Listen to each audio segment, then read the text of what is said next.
बीडमध्ये दुष्काळाच्या झळा तीव्र, 382 टँकरनं पाणी पुरवठा, 6,83,000 लोकांची मदार टँकरवर. अंधेरीकरांनो पाणी जपून वापरा, अंधेरीत 22 मे रोजी 16 तास पाणी पुरवठा राहणार बंद.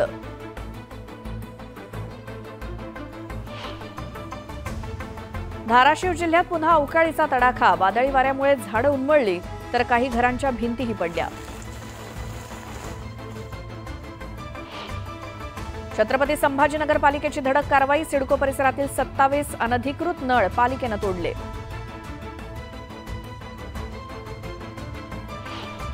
जळगावातील आसोदा रेल्वे उड्डाण पुलाचं काम 16 महिन्यातच झालं पूर्ण.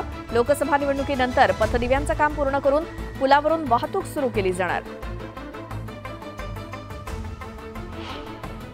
अखेर घाटकोपर होर्डिंग दुर्घटनेतील आरोपी भावेश भिंडेला उदयपुरातून अटक, मुंबई गुन्हे शाखेची मोठी कारवाई.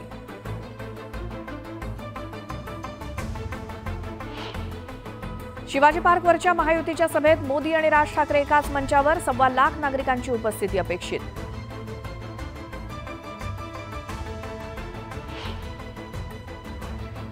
मुंबईमध्ये इंडिया आघाडीचं शक्ती प्रदर्शन, शरद पवार, उद्धव ठाकरे, अरविंद केजरीवाल, मल्लिकार्जुन खरगे एकाच व्यासपीठावर. नितीन गडकरी नाशिक आणि धुळे दौऱ्यावर, महायुतीच्या उमेदवारांसाठी घेणार सभा. मध्य रेल्वेवरील छत्रपती शिवाजी महाराज टर्मिनसच्या फलाट क्रमांक 10 आणि 11च्या विस्तारीकरणाचं काम शेवटच्या टप्प्यात, विस्तारासाठी 15 दिवसांचा ब्लॉक. परळीतील महाविद्यालयात मोबाईल समोर ठेवत बिनधास्त कॉपी केल्याचा गैरव्यवहार चव्हाट्यावर, प्राध्यापकांवर 3 वर्षांसाठी बंदी.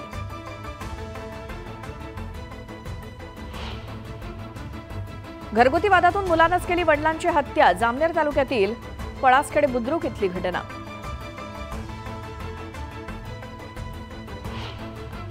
बुलढाण्याच्या डोणगाव आठवडी बाजार येथील बहुचर्चित अतिक्रमण अखेर काढलं, डोणगाव इथे अतिक्रमण काढण्यास सुरुवात.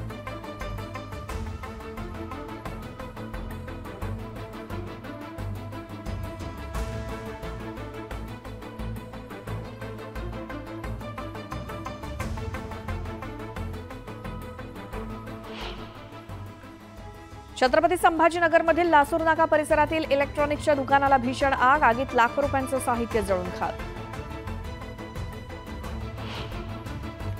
यावल तालुक्यात पोलीस बंदोबस्ताशिवाय पार पडली बैलगाडा शर्यत, 25 स्पर्धक स्पर्धेत सहभागी, मारूडच्या शेतकऱ्यानं पटकावला प्रथम क्रमांक.